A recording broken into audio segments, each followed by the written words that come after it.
বন্ধুরা, আজ ভীষণ মিষ্টি খাওয়ার ইচ্ছে হচ্ছিল। তা দোকানে যাওয়ার আর সময় নেই। তার জন্য ঝট করে আমি একটুখানি মালপোয়াই বানিয়ে নিলাম। দেখো, এখানে নিয়ে নিয়েছি আমি 1.5 কাপ ময়দা আর 1 কাপ সুজি। সেটাকে ভালো করে দুধ দিয়ে আমি ভিজিয়ে রেখেছি। কিছুক্ষণ পরে তার মধ্যে দিয়ে দিয়েছি 1.5 কাপের মতো চিনি। আর মৌরিটাকে ভালো করে ভেজে আমি তার মধ্যে গুঁড়ো করে দিয়ে দিয়েছি। আর কিছু কিশমিশ দিয়েছি।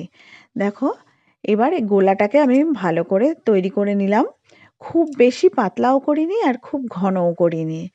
এবার সাদা তেল দিয়ে দিয়েছি কড়াইতে।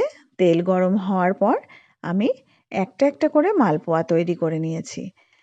এবার দেখো, মালপোয়াটা ভাজা হয়ে গেছে। এইভাবে উঠিয়ে নিলাম একটা একটা করে মালপোয়া তৈরি করে। দেখো, প্লেটে একটু সাজিয়ে নিয়েছি। একদম পাতলা পাতলা কিন্তু মালপোয়াটা হয়েছে, কিন্তু সত্যি বলছি বন্ধুরা, এত টেস্টি হয়েছে আর এত কম সময়ের মধ্যে হয়ে গেছে কি বলবো।